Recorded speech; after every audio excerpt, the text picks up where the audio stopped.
Portanto, teremos aí a redução do imposto a partir de agora. Nós vamos entender um pouco mais sobre essas mudanças e a possibilidade de que essa redução de impostos possa parar no bolso do consumidor de maneira positiva com a redução dos valores desses produtos.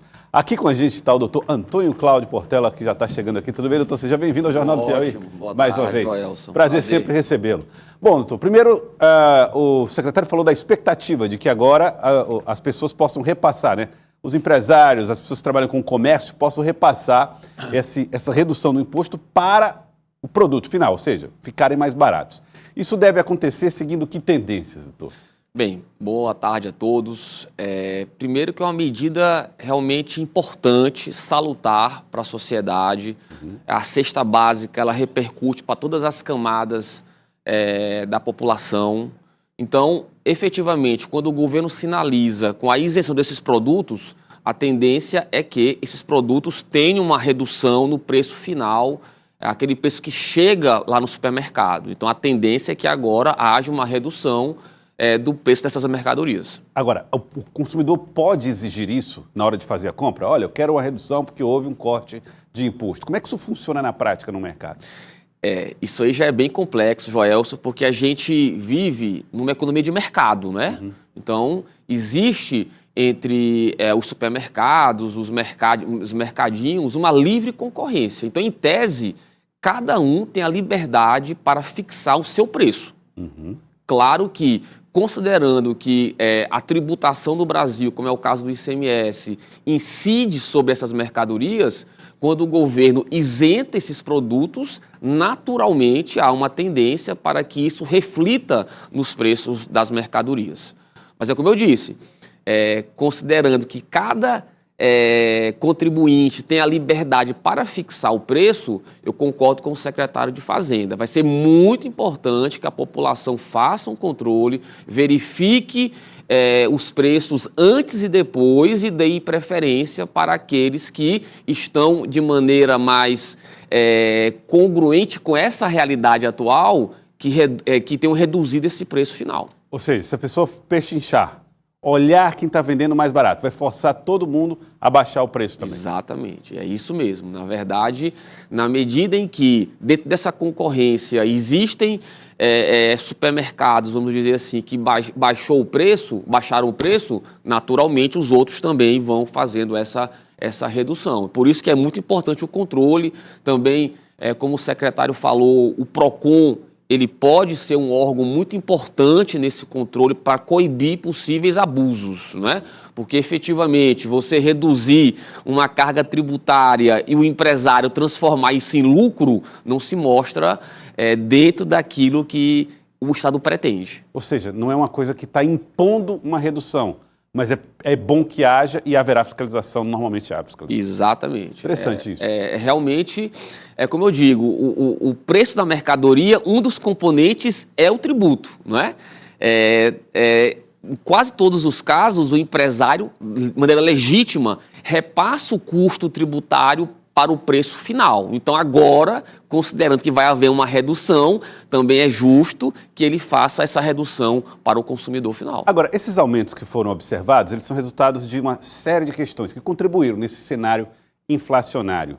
Haverá, necessariamente, numa eventual redução dos preços desses produtos, desses alimentos, uma obrigatoriedade de retomada desses impostos? Como é que funciona aí? Aí nesse caso nós temos um seguinte cenário, né? Nós temos realmente um país com um viés inflacionário, preços bastante elevados de produtos que são básicos para a população, ovo, arroz, café, não é? Então, a questão é que esses impostos estaduais, que são aqueles que, de fato, repercutem de maneira mais direta no preço dessas mercadorias, eles são agora isentos, não é?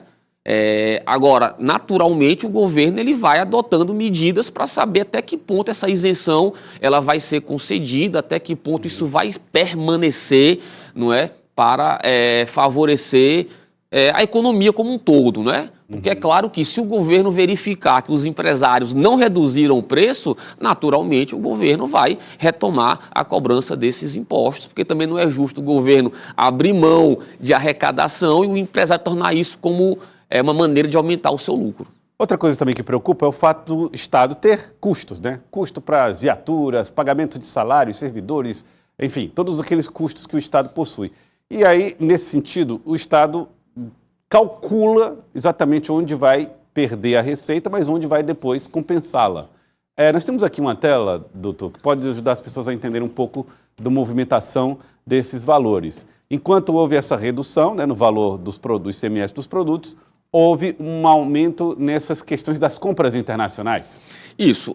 Aqui, Joelson, já é uma tendência desde o ano passado, né? Desde o ano passado, o governo federal instituiu aquela taxa das blusinhas, né, que foi muito debatido no Brasil, e sobre essas importações também incide o ICMS, não é? E aí, no movimento nacional, 10 estados da federação elevaram o ICMS nesse patamar, para 20%. Então, elevaram 3% a alíquota do imposto.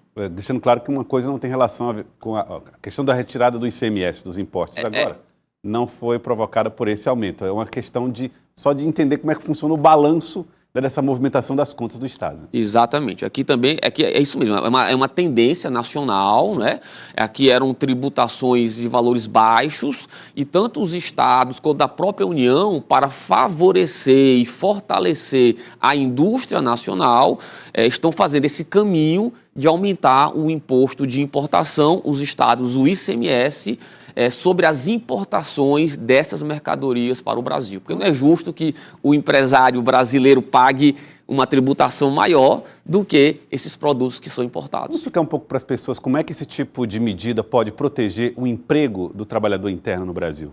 Muito. Isso aqui é uma medida realmente muito importante, porque considerando a China como maior importador, se a importação da China, por exemplo, né, fica com uma tributação abaixo da indústria nacional, é natural que esses produtos que vêm da China sejam mais competitivos do que os produtos nacionais. E, naturalmente, isso enfraquece, fragiliza a economia brasileira, em especial o setor da indústria. Então, é mais ou menos assim, eu compro mais barato o que vem de fora e, ao mesmo tempo, estou dificultando o emprego para o meu vizinho, para o meu amigo, para um parente, por exemplo. Exatamente, porque você fragiliza a indústria e, naturalmente, ela vai empregar menos, ela vai pagar menos tributos também. Então, aqui é uma medida importante para proteger a indústria nacional, e hoje é o que mais se faz no mundo, né? É o que o Trump faz nos Estados Unidos, não é? É o que outros países estão fazendo ao redor do mundo. É natural que o Brasil também e os estados busquem esse aumento de arrecadação. Houve também uma apreciação recente do valor da alíquota do ICMS no estado do Piauí, né? Nós temos aí uma outra tela que mostra exatamente como é que foi essa movimentação, doutor. Perfeito. Aqui, Joelson, também numa adaptação, né, a esse novo cenário, inclusive já numa adaptação ao que virá com a reforma tributária, o governo estadual ele aumentou a alíquota média de ICMS, né, de 21% para 22,5%, já buscando se adaptar a essa nova realidade, não é? Então, o que é a alíquota média? A legislação estadual, ela prevê alíquotas específicas para cigarro, para bebidas alcoólicas, para energia elétrica, não é? Essas alíquotas, elas permanecem, mas em compensação, o governo estadual, ele aumentou essa alíquota média para os demais produtos, creio eu também que já como uma reação ao benefício da concessão do ICMS para os produtos da cesta básica, não é? Porque também a legislação brasileira ela exige que, na medida em que você concede um benefício, você tem que estabelecer medidas compensatórias para que não haja uma perda de receita. Ou seja, o Estado e os gestores são obrigados a equilibrar essa balança. Isso. Entre aquilo que se gasta e aquilo que se arrecada. Exatamente. Se eu fizer uma concessão aqui, eu tenho que dizer de onde é que eu vou cobrir essa concessão. Exatamente. É o que a lei chama de responsabilidade fiscal, não é? Porque, mal ou bem, a despesa continua sendo executada e o poder público não pode ter uma perda de arrecadação, não é? Para poder cobrir essas despesas. Muito interessante, doutor. E aí, aproveita a oportunidade, que estamos falando um pouco sobre isso, e falar a respeito das medidas de refinanciamento de dívidas. Muitas pessoas têm dívidas com o Estado, com a Prefeitura, às vezes com a União, são beneficiados por um refis, que eles chamam, né? Isso. Que na verdade, é uma discussão, uma lei que autoriza esse tipo de procedimento. Por que é necessário e por que é tão limitado o refis? Geralmente é uma vez por ano, geralmente é uma vez a cada 2 anos. Por que não se abre mais janelas para que haja uma negociação? Joelson, eu dou aula de tributário, né? Até dei aula para o Bartolomeu.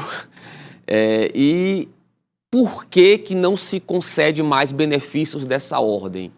Porque não você acostuma o contribuinte a atrasar o pagamento do tributo. Então, mal ou bem, o contribuinte já pensa, todo ano vai vir um refis, eu posso deixar para pagar o tributo no final do ano, sem juros e sem multa.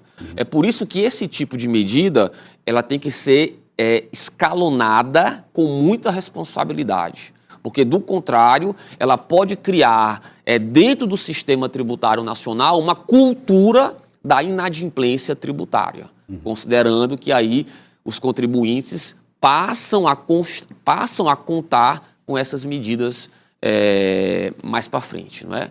Agora, além do refis, que inclusive o município de Teresina parece que já está prestes hoje, né, a implantar, nós temos outras medidas que talvez fossem muito mais eficazes, que é o que a União já faz há algum tempo. O estado do Piauí parece que já está analisando essa medida, que é a transação tributária, não é? Porque o governo ele estabelece critérios e permite que esse contribuinte ele possa transacionar a dívida tributária, não é? O que é algo já deveria ser feito há muito tempo. Seria isso, transacionar a dívida tributária? Você tem, por exemplo, um débito tributário e você pode ir no órgão fazendário, estabelecendo os parâmetros, né, fixados em lei, e a partir daí propor um pagamento de um tributo com uma redução de multa, redução de juros, em alguns casos. Negociar caso a caso. Negociar casa. Aí tem várias hipóteses. A União faz caso a caso, ou às vezes a União faz uma transação já de uma maneira geral, e todos os contribuintes que se enquadram naquela hipótese já vai ter aquele direito à transação. Porque a transação hoje, sem dúvida nenhuma, como de uma maneira geral, não é? A transação é a melhor maneira hoje para você pôr fim a um conflito, não é? E os conflitos tributários, eles são muito demorados. Então, hoje a transação seria uma forma muito eficiente de reduzir esse passivo tributário que os contribuintes possuem. Quero agradecer ao senhor, doutor Antônio Portela. Obrigado pela presença aqui no Jornal do Piauí mais uma vez. Joelson. Muito obrigado. Sempre bom recebê-lo, falando a respeito dessas questões que envolvem tributos, impostos, contas.